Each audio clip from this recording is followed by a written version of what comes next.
Students moving forward हम discuss करते हैं कैसी एनालिटिकल टेक्निक जो कि आपको क्वालिटेटिव एनालिसिस भी करके देती है, क्वांटिटेटिव एनालिसिस भी करके देती है। यानी कि स्टूडेंट्स आप इसे आइडेंटिफिकेशन भी कर सकते हैं कंपाउंड्स की, और स्टूडेंट्स ये भी देख सकते हैं कि कौन सा कंपाउंड कितनी कंसंट्रेशन के अंदर प्रेजेंट है। यानी कि स्टूडेंट्स मैं बात कर रही हूँ क्रोमेटोग्राफी की। स्टूडेंट्स सबसे पहले तो चलते हैं रियल लाइफ एग्जाम्पल्स इसको डील करते हैं।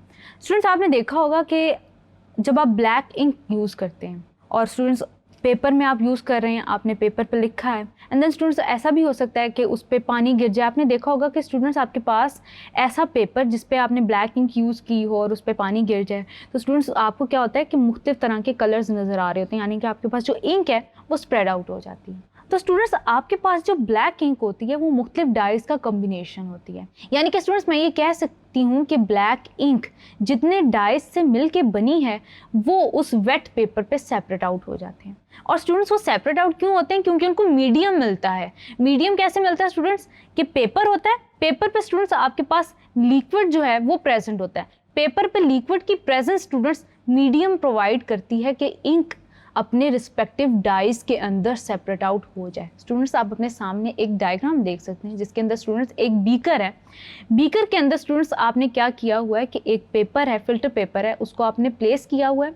वॉटमैन पेपर नंबर 1 स्टूडेंट्स आप ज़्यादातर यूज़ करते हैं। वॉटमैन पेपर जो है स्टूडेंट्स वो वाटर के अंदर डिप्ड है और स्टूडेंट्स आप ये देख सकते हैं कि आपके पास मुख्तलिफ जो इंक्स हैं वो आपके पास पेपर पे स्प्रेड आउट हैं। यानी कि स्टूडेंट्स ये जो टेक्निक है जिसमें हम पर्टिकुलरली ऐसे कलर्ड या नॉन कलर्ड कंपाउंड्स के साथ या कलरलेस कंपाउंड्स के साथ डील कर रहे होते हैं, जिसकी हम सेपरेशन करते हैं ऑन द बेसिस कि वो कितना ज़्यादा सेपरेट आउट होते हैं एक प्रॉपर फेस के अंदर, उसको हम कहते हैं क्रोमेटोग्राफी। स्टूडेंट्स आपके पास जो क्रोमेटोग्राफी है वो वर्ड या टर्मिनोलॉजी निकली है क्रोमेटोस से, विच मीन्स कलर राइटिंग। तो स्टूडेंट्स आगे चलते हैं, क्रोमेटोग्राफी को डिफाइन कर लेते हैं। Chromatography is a separation technique which involves the distribution of a solute between a stationery phase and a mobile phase. अब स्टूडेंट्स आपके पास फेज जो होता है वो कोई भी ऐसी स्टेट ऑफ मैटर होती है जो कि होमोजीनियस फॉर्म में प्रेजेंट होती है। यानी कि स्टूडेंट्स आपके पास प्योर वाटर है तो वो भी एक फेज है। यानी कि स्टूडेंट्स स्टेशनरी फेज और मोबाइल फेज को स्टूडेंट्स हम इस तरह से ले सकते हैं जैसे स्टूडेंट्स हमने अभी डिस्कस की सॉल्वेंट एक्सट्रैक्शन। हम बात कर रहे थे स्टूडेंट्स उसके अंदर separation of a solute between both liquid phases that are immiscible to one another. लेकिन स्टूडेंट्स यहाँ पे दोनों लिक्विड फेजेस जो हम यूज़ कर रहे थे स्टूडेंट्स वो एक ही स्टेट में थे, यानी कि दोनों को हम शेक कर रहे थे, दोनों मूवेबल या मोबाइल थे। लेकिन स्टूडेंट्स जब हम बात करें क्रोमेटोग्राफी की तो यहाँ पे स्टूडेंट्स आपके पास एक ऐसा फेज होगा जिसके ऊपर सेपरेशन होगी। यानी कि आपके पास अगर दोनों लिक्विड फेजेस हैं तो स्टूडेंट्स आपके पास एक फेज स्टेशनरी होगा, यानी कि वो स्टे कर रहा होगा, उसने मूव नहीं करना, और दूसरा फेज स्टूडेंट्स उसके ऊपर मूव कर रहा होगा। यानी कि स्टूडेंट्स इसको हम यहाँ से देख सकते हैं कि जब मैंने आपसे एग्जांपल डिस्कस की कि ब्लैक इंक का अगर एक ड्रॉप है उसको स्टूडेंट्स आपने पेपर पे प्लेस किया हुआ था और स्टूडेंट्स वो पेपर किसी तरह वेट हो गया है, स्टूडेंट्स क्या होता है कि आपके पास जो पूरी जो ब्लैक इंक जिन डाइस से बनी है वो स्प्रेड आउट हो जाती हैं। यानी कि स्टूडेंट्स यहाँ पे अगर मैं बात कर रही हूँ स्टेशनरी फेज की तो वो क्या है स्टूडेंट्स आपके पास स्टेशनरी फेज स्टूडेंट्स आपके पास वो वाटर है जिसने उसको वो मीडियम प्रोवाइड किया कि वो इंक अपने रिस्पेक्टिव डाइज या अपने कॉन्स्टिट्यूएंट डाइज जिनसे वो मिलकर बनी है उस पर सेपरेट आउट हो जाए। यानी कि उस वाटर ने जो पेपर के ऊपर प्रेजेंट था उसको मीडियम प्रोवाइड किया, जबकि स्टूडेंट्स आपके पास हम जो डील करें मोबाइल फेज से, यानी कि जो इंक है उसने स्टूडेंट्स उसको जो इंक है आपके पास जिसने डाइज को सेपरेट होने का मौका दिया या मुख्तलिफ मिक्सचर था वो डाइज का, वो आपके पास स्टूडेंट्स मोबाइल फेज था जिसने फ्लो किया पेपर के ऊपर। अब स्टूडेंट्स स्टेशनरी फेज और मोबाइल फेज को हम डिस्कस कर लेते हैं। अ सॉलिड और a liquid which is supported as a thin film on the surface of an inert solid. आपके पास स्टूडेंट्स कोई भी ऐसा स्टेशनरी फेज है जो कि इनर्ट सॉलिड है, इनर्ट सॉलिड के ऊपर स्टूडेंट्स आपने सपोर्ट प्रोवाइड की होती है, यानी कि लिक्विड या सॉलिड को आप यूज़ कर रहे होते हैं। यानी कि स्टूडेंट्स अगर मैं पेपर क्रोमेटोग्राफी की बात करूँ तो स्टूडेंट्स आपके पास पेपर होता है, फॉर एग्जाम्पल स्टूडेंट्स आपके पास पेपर है, ये स्टूडेंट्स आपके पास पेपर के पार्टिकल्स हैं। अब स्टूडेंट्स ये आपके पास जो पेपर पार्टिकल्स हैं, ये पेपर स्टूडेंट्स आपके पास जो पेपर का सेलुलोज है वो आपके पास एक सपोर्ट प्रोवाइड कर रहा है। अगर स्टूडेंट्स मैं बात करी हूँ सॉलिड की तो वो सॉलिड स्टूडेंट्स इसके ऊपर आपने एक फिल्म की तौर पे एडजस्ट किया होगा। यानी कि वो सॉलिड एक फिल्म बना रहा होगा, या अगर हम स्टूडेंट्स लिक्विड की बात करें तो लिक्विड ने अपनी एक फिल्म इसके ऊपर बनाई होगी, यानी कि वो लिक्विड इसके अंदर एब्जॉर्ब नहीं होगा, इंस्टेड के वो एड्जॉर्ब होगा, यानी कि वो अपनी फिल्म बना लेगा, यानी कि वो आपके पास सेलुलोज मॉलिक्यूल्स की बल्क में नहीं जाएगा। तो ऐसा फेज स्टूडेंट्स आपके पास स्टेशनरी फेज कहलाता है, जो कि मूव नहीं करता बल्कि मीडियम प्रोवाइड करता है of movement of solute particles, यानी कि जो हम एनालाइट यूज़ कर रहे हैं। देन स्टूडेंट्स आगे चलते हैं, डिस्कस करते हैं कि मोबाइल फेज क्या होता है। मोबाइल फेज स्टूडेंट्स वो लिक्विड होता है जो आपके पास स्टेशनरी फेज के ऊपर से मूव करता है, उसको स्टूडेंट्स हम कहते हैं मोबाइल फेज। देन स्टूडेंट्स आपके पास मोबाइल फेज ज़्यादातर लिक्विड की फॉर्म में होता है जो कि मूव कर रहा होता है इस स्टेशनरी फेज के ऊपर। देन स्टूडेंट्स आगे चलते हैं, आपके सामने स्टूडेंट्स एक सिमेट्री है जिसके अंदर एक बीकर पड़ा है, बीकर के अंदर स्टूडेंट्स एक फ़िल्टर पेपर है। आपने फ़िल्टर पेपर को क्या किया स्टूडेंट्स के, आपने वॉटमैन्स पेपर है फॉर एग्जांपल, ये उसको आपने डिप किया है एक सोल्यूशन के अंदर। स्टूडेंट्स होता क्या है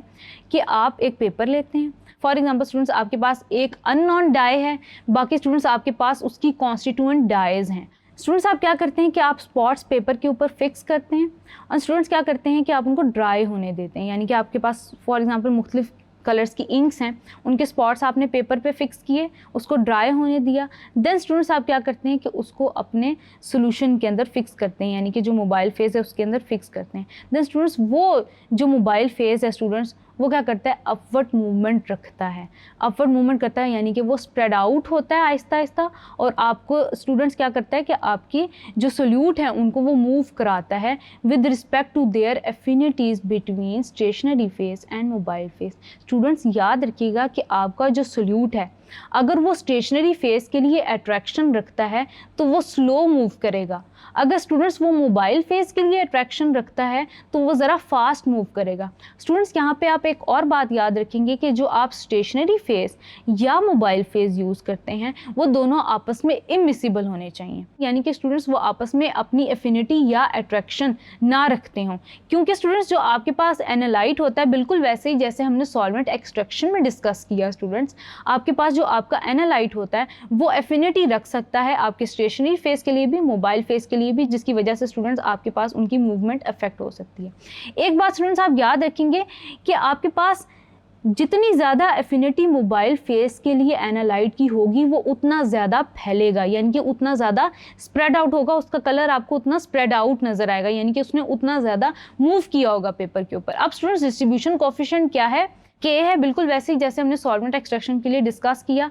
K is the concentration of a component in the moving phase divided by concentration of that particular component in the stationary phase। यानी कि स्टूडेंट्स आपके पास K की वैल्यू अगर ज़्यादा है तो इट मीन्स कि आपके एनालाइट की कंसंट्रेशन मूविंग फेज में ज़्यादा है as compare to that of stationary phase. अगर आपकी K की वैल्यू कम है तो इट डेफिनेटली मीन्स कि उसकी एफिनिटी या कंसंट्रेशन स्टेशनरी फेज में ज़्यादा है और वो स्लो मूव करेगा। अब स्टूडेंट्स आपके पास बिल्कुल इसी तरह आपने क्या किया है, आपका जो सॉल्वेंट था उसमें आपने डिप किया है पेपर को। ये स्टूडेंट्स हम पर्टिकुलरली डिस्कस कर रहे हैं पेपर क्रोमेटोग्राफी। अब स्टूडेंट्स याद रखिएगा कि आपके पास क्रोमेटोग्राफी किसी तरह की भी हो सकती है। अगर आपके पास स्टेशनरी फेज और मोबाइल फेज दोनों लिक्विड हैं तो it will be liquid chromatography, and the other name for liquid chromatography is partition chromatography. अगर स्टूडेंट्स आपके पास मोबाइल फेज तो ज़्यादातर लिक्विड होता ही है, अगर आपके पास स्टूडेंट्स जो स्टेशनरी फेज है वो सॉलिड है देन स्टूडेंट्स हम इसको कहेंगे लिक्विड सॉलिड क्रोमेटोग्राफी, या स्टूडेंट्स हम इसे कहेंगे एड्जॉर्प्शन क्रोमेटोग्राफी, जिसका मतलब ये है कि आपका जो लिक्विड फेज है या मोबाइल फेज है वो एड्जॉर्ब होगा on the surface of the stationary phase. अब स्टूडेंट्स आपने क्या किया कि आपने एनालाइज करना है मुख्तलिफ डाइज को, मुख्तलिफ कलर्स के डाइज को स्टूडेंट्स आपने क्या किया, पेपर पे फिक्स किया। ये फॉर एग्जांपल हम डिस्कस कर रहे हैं, फॉर एग्जांपल ग्रीन डाई है आपके पास, इसको स्टूडेंट्स हम कहेंगे सॉल्वेंट फ्रंट। अब स्टूडेंट्स ये सॉल्वेंट फ्रंट जो है क्या होगा कि आपके पास स्प्रेड आउट होता चला जाएगा, वाटर मॉलिक्यूल्स की हाइड्रोजन बॉन्डिंग की वजह से स्टूडेंट्स आपके पास ये जो सॉल्वेंट है ये मूव करते करते फैलने लग जाएगा, और स्टूडेंट जितना ज़्यादा ये स्प्रेड आउट होगा उसको हम कहेंगे सॉल्वेंट फ्रंट, जहाँ तक स्प्रेड आउट होगा उसको हम कहेंगे सॉल्वेंट फ्रंट। अब स्टूडेंट्स आपके पास मुख्तलिफ डाइज की डिफरेंट कैपेबिलिटी होगी कि वो अलॉन्ग द सॉल्वेंट मूव कर सकें या along the mobile phase move कर सकें।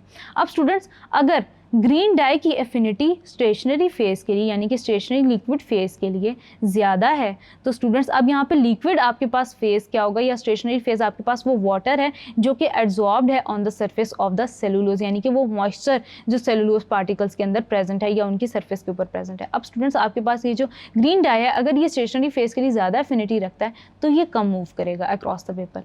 देन स्टूडेंट्स अगर इस ब्लू डाई की एफिनिटी मूविंग फेज के लिए ज़्यादा है या सॉल्वेंट के लिए ज़्यादा है तो स्टूडेंट्स ये ज़्यादा स्प्रेड आउट मूव करेगा। अब स्टूडेंट्स ये जो इनकी मूवमेंट है ये हर कंपाउंड की, हर डाई की कैरेक्टरिस्टिक होती है और वो हर सॉल्वेंट के लिए वैसी होती है, यानी कि स्टूडेंट्स इसी बेसिस पे आप क्वालिटेटिव एनालिसिस कर सकते हैं मिक्सचर ऑफ कंपोनेंट्स का, यानी कि आप ये आइडेंटिफाई कर सकते हैं कि आपके पास पर्टिकुलरली कौन सा ऑर्गेनिक कंपाउंड प्रेजेंट है। तो ये तो हो गई स्टूडेंट्स आपके पास जनरल, हमने एफिनिटी डिस्कस की, हमने डिस्कस किया कि आपके पास डिस्ट्रीब्यूशन कोफिशिएंट क्या होता है और वो कैसे रिलेटेड है with the movement of analyte with respect to the stationary phase and mobile phase. उसके अलावा स्टूडेंट्स हमने स्टेशनरी और मोबाइल फेज को डिस्कस किया थॉरली, टाइप्स ऑफ क्रोमेटोग्राफी को डिस्कस किया। आगे चलते हैं स्टूडेंट्स पर्टिकुलर पार्टीशन क्रोमेटोग्राफी की टाइप को डिस्कस करते हैं, that is paper chromatography. Thank you.